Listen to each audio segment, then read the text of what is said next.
Hello friends, cow cooking ಡೈರಿಗೆ ಸ್ವಾಗತ. Super ಟೇಸ್ಟಿಯಾಗಿರೋ ಒಂದು ರೆಸಿಪಿನ ತೊಗೊಂಡು ಬಂದಿದ್ದೀನಿ. ಬೀಟ್ರೂಟ್ ಒಂದಿದ್ರೆ ಸಾಕು, ಈ ಸ್ವೀಟ್ ರೆಸಿಪಿನ ಆರಾಮಾಗಿ ಮಾಡ್ಕೊಳ್ಬೋದು. ನಾನಿಲ್ಲಿ ಒಂದು ಬೀಟ್ರೂಟನ್ನು ಚೆನ್ನಾಗಿ ರುಬ್ಕೊಂಡು ಅದಕ್ಕೆ ಒಂದು ಗ್ಲಾಸ್ ನೀರನ್ನ ಹಾಕಿ ಶೋಧಿಸ್ಕೊಳ್ತಾ ಇದ್ದೀನಿ. ಚೆನ್ನಾಗಿ ನೀರು ಹಾಕ್ಕೊಂಡು ಎಲ್ಲನೂ ಶೋಧಿಸ್ಕೊಳ್ಬೇಕು. ಈ ರೆಸಿಪಿನ ಯಾರೂ ಮಿಸ್ ಮಾಡಬೇಡಿ, ಒಂದ್ಸಲ ಟ್ರೈ ಮಾಡಿ ನೋಡಿ. ಶೋಧಿಸ್ಕೊಂಡ್ಮೇಲೆ ಇನ್ನೊಂದು ಬಾರಿ ಗ್ರೈಂಡರ್ಗೆ ಹಾಕಿ ಗ್ರೈಂಡ್ ಮಾಡ್ಕೊಳ್ಳಿ. ಮತ್ತೊಮ್ಮೆ ಶೋಧಿಸ್ಕೊಳ್ಳಿ. ನೀವು ಬೇಕಿದ್ರೆ ಇನ್ನೊಂದು ಬಾರಿ ಇದನ್ನು ಗ್ರೈಂಡ್ ಮಾಡ್ಕೊಳ್ಬೋದು. ನಾನು 2 ಬಾರಿ ಅಷ್ಟೇ ಮಾಡ್ಕೊಂಡಿದ್ದೀನಿ. ನಾನಿಲ್ಲಿ ಈ ಕಪ್ನಿಂದ 4 ಕಪ್ಪಷ್ಟು ಬೀಟ್ರೂಟ್ ಜ್ಯೂಸನ್ನು ಹಾಕ್ಕೊಳ್ತಾ ಇದ್ದೀನಿ. ನೀವು ಜಾಸ್ತಿ ಬೇಕಾದರೂ ಹಾಕ್ಕೊಳ್ಬೋದು, ಆದರೆ ಸಮ ಪ್ರಮಾಣದಲ್ಲಿ ಎಲ್ಲನೂ ತಗೊಳ್ಬೇಕು. ಅದಕ್ಕೆ ನಾನು ಈ ರೀತಿ ತೋರಿಸ್ತಾ ಇದ್ದೀನಿ.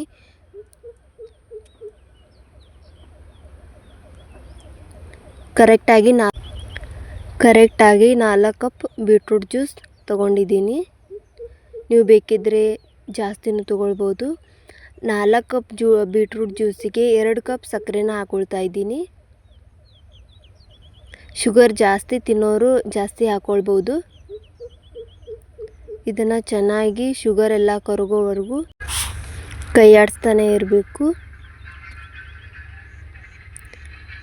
ಈಗ ಇದಕ್ಕೆ 1 ಕಪ್ ಕಾರ್ನ್ಫ್ಲವರ್ನ ತೊಗೊಂಡಿದ್ದೀನಿ. ಇದಕ್ಕೆ 2 ಕಪ್ ನೀರನ್ನು ಸೇರಿಸ್ಕೊಳ್ತಾ ಇದ್ದೀನಿ.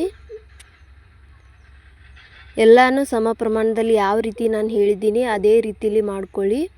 ಇದನ್ನು ಚೆನ್ನಾಗಿ ಗಂಟಿರಲಿ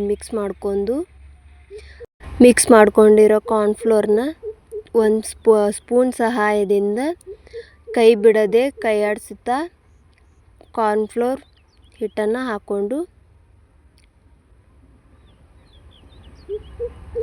ಬರ್ತಾ ಗಟ್ಟಿ ಆಗ್ತಾ ಇದೆ ನೋಡಿ. ಕಲರ್ ಕೂಡ ಚೇಂಜ್ ಆಗ್ತಾ ಇದೆ ನೋಡಿ. ಈ ರೀತಿ ಗಟ್ಟಿ ಆಯಿತು.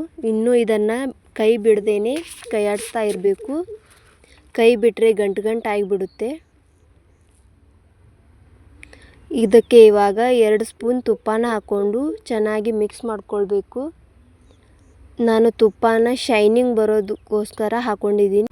ನೀವು ಬೇಕಿದ್ದರೆ ಎಣ್ಣೆನೂ ಕೂಡ ಸೇರಿಸ್ಕೊಳ್ಬೋದು. ಸ್ವಲ್ಪ ಏಲಕ್ಕಿ ಪುಡಿನ ಹಾಕ್ಕೊಳ್ತಾ ಇದ್ದೀನಿ. ಚಿಕ್ಕದಾಗಿ ಕಟ್ ಮಾಡ್ಕೊಂಡಿರೋ ಗೋಡಂಬಿನ ಸೇರಿಸ್ಕೊಂಡು ಇನ್ನೊಂದು ಬಾರಿ ಮಿಕ್ಸ್ ಮಾಡ್ಕೊಳ್ಳಿ. ಈ ರೀತಿ ಗಟ್ಟಿಯಾಗಿರಬೇಕು. ಈ ರೀತಿ ಗಟ್ಟಿಯಾಗಿದ್ದರೆ ಇದು ರೆಡಿಯಾಗಿದೆ ಅಂತ.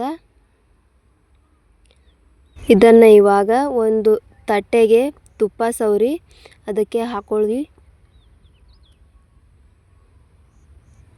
ಬಿಸಿ ಇರೋವಾಗಲೇ ಹಾಕ್ಕೊಳ್ಳಿ. ಎಲ್ಲನೂ ಹಾಕ್ಕೊಂಡು ಈ ರೀತಿ ಒಮ್ಮೆ ಮಾಡಿಕೊಂಡು ಒಂದು ಅರ್ಧ ಗಂಟೆ ಬಿಟ್ಟರೆ ಈ ಸ್ವೀಟ್ ರೆಡಿ ಆಗುತ್ತೆ. ಚಿಕ್ಕವರಿಂದ ಹಿಡಿದು ದೊಡ್ಡವರವರೆಗೂ ಅಷ್ಟು ಇಷ್ಟಪಟ್ಟು ತಿಂತಾರೆ. ಅಷ್ಟೊಂದು ರುಚಿಯಾಗಿರುತ್ತೆ ಈ ಬೀಟ್ರೂಟ್ ಹಲ್ವಾ. ನೀವು ಒಮ್ಮೆ ಮನೆಯಲ್ಲಿ ಟ್ರೈ ಮಾಡಿ. ನಿಮಗೆ ಯಾವ ಶೇಪಲ್ಲಿ ಬೇಕೋ ಆ ಶೇಪಲ್ಲಿ ಕಟ್ ಮಾಡ್ಕೊಳ್ಳಿ. ಬೇಕಿದ್ದರೆ ನೀವು ಬಟ್ಟಲಲ್ಲಿ ಹಾಕ್ಕೊಂಡು ಆ ರೀತಿಯೂ ತಿನ್ಬೋದು. ನೋಡಿ ಎಷ್ಟೊಂದು ಫ್ಲಫಿಯಾಗಿ ಬಂದಿದೆ ಬೀಟ್ರೂಟ್ ಹಲ್ವಾ.